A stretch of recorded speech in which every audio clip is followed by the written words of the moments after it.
Hello, everyone. My name is Danny, and this review is for the movie called I Still Believe. This is a 2020 film. It is rated PG. It runs about 2 hours, and it stars Britt Robertson, Melissa Roxburgh, KJ Apa, Nathan Parsons, Gary Sinise, Abigail Cohen, Shania Twain, Ruben Dodd, Cameron Arnett, Tanya Christensen, Nicholas Patel, Gregory Hobson, Haley Everett, Shay Dewitt, and Denise Morris. That's at least most of the major ones. Um, just the quick summary. The true life story of Christian music star Jeremy Camp and his journey of love and loss that looks to prove there is always hope. This is I Still Believe. I'm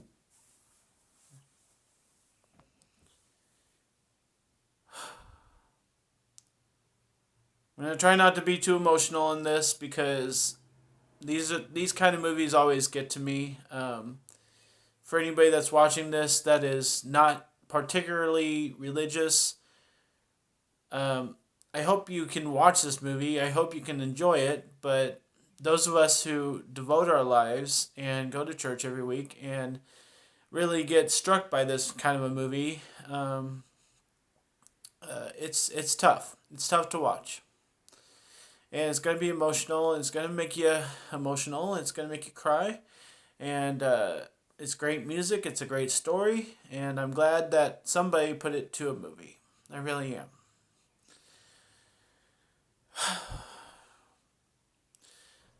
I know I saw Jeremy Camp live once, and going into this movie, which I'm really sorry I didn't get to see in theaters, but it was right on the break of this whole virus thing and theaters closing that I would have had a chance, but then the theaters closed like that day.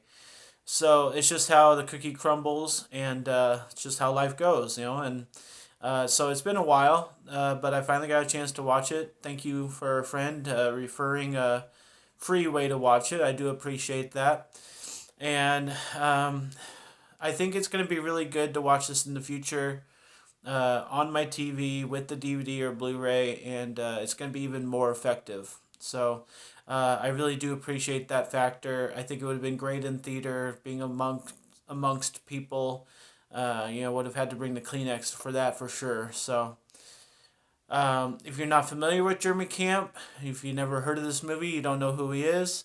I can just tell you that he is one of the highest selling Christian music artist in the world. It tells us at the end of the movie that he's sold over 500 million albums. So this is his story of falling in love in college and marrying a girl that was sick. And that we all knew that from, if you ever saw any previews of this movie, you know that's what it's about, and that's purely what it's about. So I'm going to talk about the downside of this movie because there is a little bit of a downside, and I'm very aware of it. I'm very honest about it, and moving forward, I'm going to realize that this movie did have a little bit of a problem. It is only about one complete thing, and it's some movies it's really tough to watch like that. There's movies out there that only have one plot storyline. That's it for an hour and a half or so, and people really hate it because there's no depth. There's no other things going on. There's no intrigue, and so I can understand people being a little a bit upset about this movie. It is just a movie to probably a lot of the world, and when you only have one point, it can drag on, and it can go slow, and it can be not that interesting. I mean, there's it can feel like that, and I would completely understand if somebody were to say that. The other thing that I would just say as what I said, fan and very much in the Christian music world, is I would have appreciated a little bit more music. I mean, it's almost a drama, a complete and pure drama if they didn't include any of the songs. But the fact that they included the songs is kind of a Christian romance story, and but I would have appreciated more of them. They kind of abbreviated things, and even the last song, the main title song of the film, they didn't do the whole song, and they didn't do it in any kind of glorious way. It's very simple. It's very straightforward, kind of dumbed down, and I didn't really appreciate that. So I could have used more music.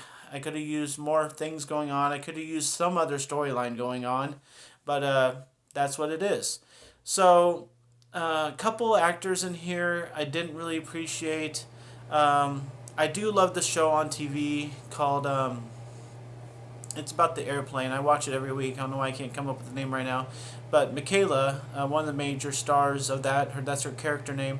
She's in this movie as the girl's sister, and I didn't really care for her. She's always, even on TV, she's very stern. She's very expressionless, and that's not what this movie needed. So I don't know why she was cast in here, and I don't know. Some of the family members didn't really understand what was going on. They didn't really agree with things, and uh, when you're that dry and you're just saying something to say something, I can understand that being a problem for people too.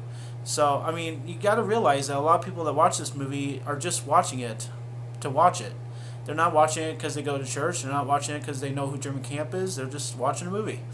And I think those are kind of the weakest points in the movie that I can understand somebody saying something about.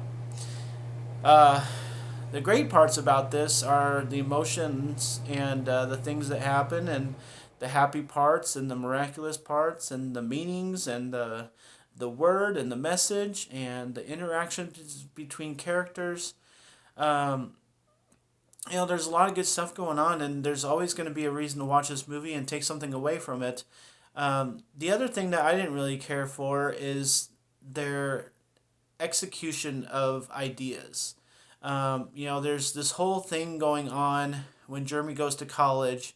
He likes this girl. She's kind of been seeing another guy, but we don't really get the full scope of what's going on there. And I don't really understand why they didn't just blurt out what's really wrong there. Like, I think I kind of understand what was happening there, and it was kind of an unspoken, obvious thing, but I still would have appreciated them just saying it. I mean, you're in a movie, just say what it is. I mean, you don't have to skirt around the issue. And, there's some other things too, but I don't know why they failed to execute things. So, like I said at the beginning of this, I appreciate somebody telling this story. I feel like it got a little bit too much Hollywood. I think if a smaller, I don't know who produced this. I don't know who this went through to be made, but I feel like it was a little bit too much of a Hollywood movie. And if it was a little bit smaller market, or if if some group of people just decided to make this movie, I feel like it would have had a little bit more heart, and maybe it would have been more of a story, would have been executed.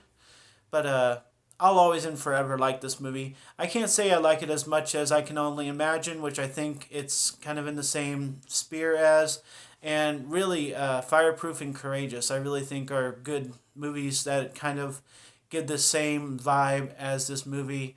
So if you don't know any of those, or if you haven't seen them, give them a chance.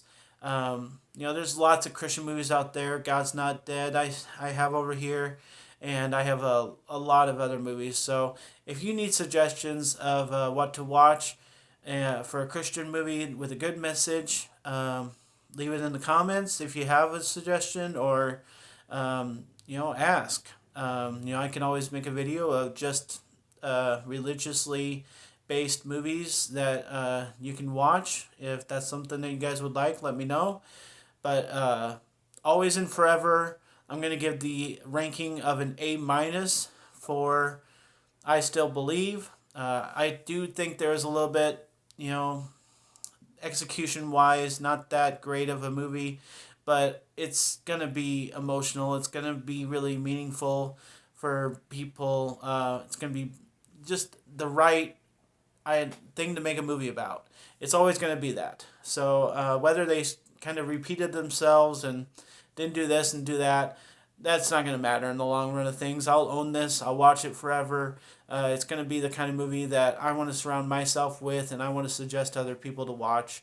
So, have you seen it? What do you think about it? Do you know Jeremy Camp songs? Have you been a fan of Jeremy Camp? Let me know anything in the comments. I appreciate all of you. The only other thing that I was going to say was I was a little disappointed about was that they didn't include the verse, "Love is patient, love is kind." I really appreciate that verse. And the song that they played for Jeremy and the girl getting married, Melissa, "Fools Rush In." I didn't really appreciate that song being played. There's so many better songs, especially in the Christian world, about love and union and everything. I figure somebody could have found a better song for that occasion also. So enough criticizing it. I really do like it. A minus for I Still Believe. Let me know what you guys think in the comments. My name's Danny. If you like this or any of my other videos, try and give some of them a watch. Like and subscribe to my channel if you would. Enjoy your movies, guys. God bless.